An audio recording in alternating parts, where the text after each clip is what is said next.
Good afternoon. How are you? Well, it's about 80 something. It's very pleasant. The sun is out, and I got a lot of work done. And in the background, there was the hearing on the January 6th insurrection, and some very powerful witnesses today, testifying, if you will, about the coercion and the extreme campaigns by Trump and Rudy Giuliani particularly, but not exclusively, some other lawyers involved, in which they kept promising facts and details and giving huge numbers, but they never produced. Sounds like Rudy, huh? And that some people were arranging meetings to identify alternate electors that would not be certified by the states. And we had the head of the legislature, Bowers, testifying about his experience, what he thought he could do, and how comfortable he was that he could not do what they were asking, that it would have defied his oath, and it would have defied the Constitution. And he's a religious man as well, and he took it right back to the center of his faith. And in the past, I worked with Orrin Hatch, who's a Mormon, who was a Mormon, and he had this very rigorous standard, and I suppose I best liked him when he and I were dealing with the ranking member on the committee, Ted Kennedy, whom I knew from his election. And Orrin, when it came to health and some of these issues, is very strong. In the investigation that I did, he was very concerned that we get it right, because if that committee, Labor Committee, had been lied to during the confirmation hearings of Raymond, I don't know any mobsters, Donovan, he wanted to know about it. And I only take this digression because the head of the legislature, Bowers, is himself a Mormon, and that's where some of this hard dedication to the oath he took is informed by his religious belief as well.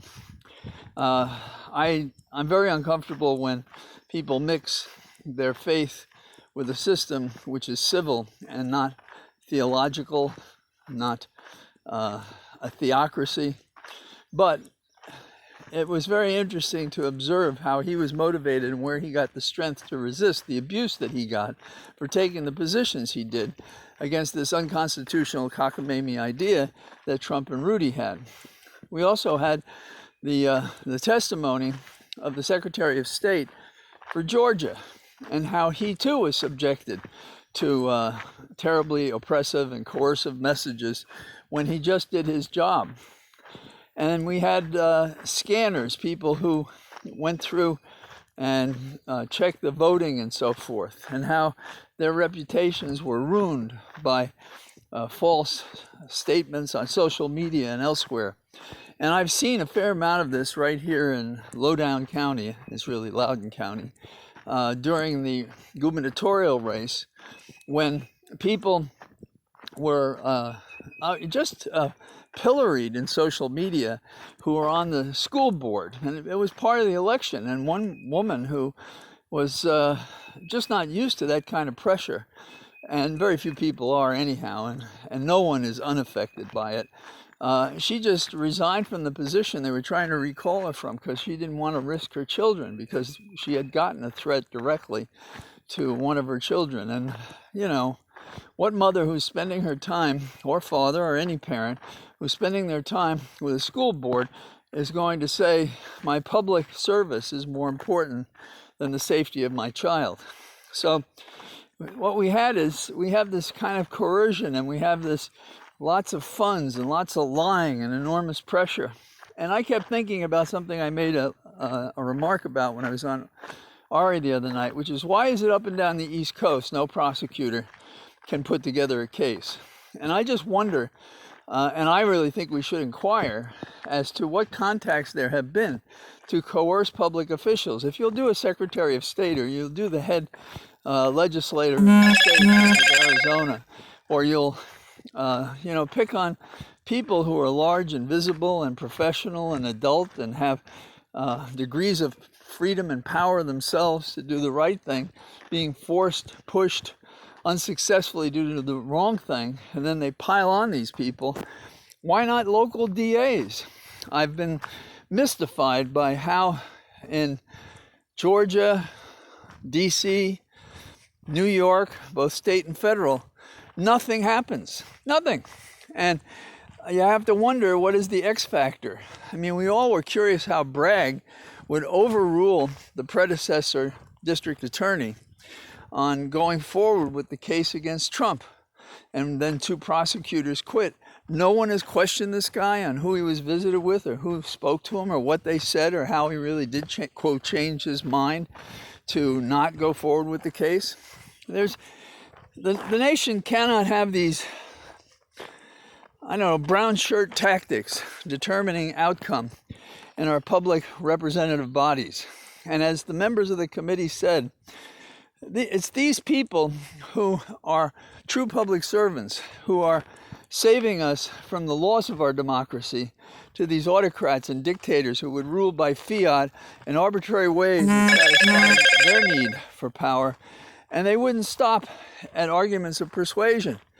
They're prepared to bully and use force and threats and whatever it takes to get what they want. So, one subject. The thing that I've noticed lately is how the Hill tries to take issues away from the public. So, for example, guns. We had a proposal on the Senate side to do what? Basically, we're going to talk about safety. We're going to talk about mental health. We're going to do little about either, but then we're going to put in some responsibilities for the states to have, little triggers that tell us that this person shouldn't get a gun. But then the states have to do it, and we're going to send them money to encourage them to do it. But we have no authority to compel among the several states that any state should do it. Now, the answer is very clear what we need to do. Subtract all assault weapons, subtract all large magazines, and get rid of loopholes like the gun show loophole, in which people can move around guns without having satisfied the registration. Why should we have that exception? What crooked person is going to do it any other way than to go to a gun show and get, his AR-15 and his 7 high magazines and so on? So if we really want to protect our children and ourselves from more gun violence, subtract the worst weapons that we can. Are we going to take the guns away? Yeah, if you have an AR-15 to shoot squirrels, I think you're already in a different place than most of us, and that's not acceptable. Now, today I had the fun to make a presentation, give a lecture speech at a remote distance, and I went on. I call it. What do I call it today? I don't know, but what I did was I talked about what's going on in the world, okay? If you know. And that, for me, the political world. And at the end of it, there was about a half hour I gave for Q&As. And that went fine, asking me about different things. Can you indict a sitting president? You can, things like that. And then at the end, there was a question about my remarks about guns, in which I said that the Heller case was a violent contradiction of all the law since the inking of the Second Amendment, which required as a predicate militias. And absent militias, and we don't have them anymore, there's no need for the Second Amendment, truly. But Heller created, instead of a system for this, that instead you had a private right to have guns. And some people there were telling me, oh, well, how would you describe an assault weapon? I said, I think an AR-15 gets in there. And I'd like anybody here to tell me why they need an AR-15. You don't go to gun competitions with an AR-15. And one woman explained that she had an AR-15 base, and it shot 22s. So we found out, in 40 seconds, you can shoot a magazine of 30. Who needs that? And what does she need it for? To shoot little varmints. Well, I don't know, I may be different, but I don't have any interest in shooting a squirrel. What kind of person does that? You want to shoot rabbits too? I I don't get it. Of course, I'm a kid who had a fist fight as a kid when somebody wanted to kill a praying mantis. And I don't know, I was in grammar school, and he wanted to pull its legs off. I said, I don't do that. He said, who's going to stop me? So I said, well, I guess I will. And I did. No big deal, you know. But so from an early age, I just don't understand indiscriminate killing of things, human, animal, or otherwise. And I think it's it's one thing to have to kill something to survive, to defend oneself, to eat. None of these people have to do any of those things. There are some very serious hunters, and I understand that. And there are places where we have an overage of deer, and thinning the herd somewhat without destroying it, and making that food available to the hungry and so forth, that's something else. But that's not what this fight is about. The NRA wants no restrictions on guns, and I was surprised to find how strongly these people felt about, well, some of the questioners felt about this. So Holly's working hard to get stronger. She's come upstairs to our bedroom. The prohibition was climbing the stairs and being careful. And so there's a gradation of improvement. Her numbers on her blood have been good. They're all perfect at the last draw when they take a, and we have all sorts of measurements that she takes, and they're good and positive. None of this is cause for celebration. This is just a discipline you have to do your whole life and be on guard for infections and rejection. It happens, and almost no one is free of it, and the key is to have it as minimal as possible when it does happen.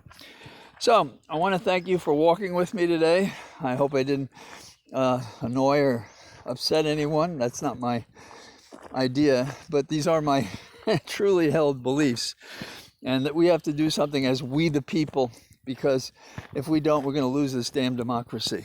So all the best. From my cathedral of trees, until the next time, bye-bye.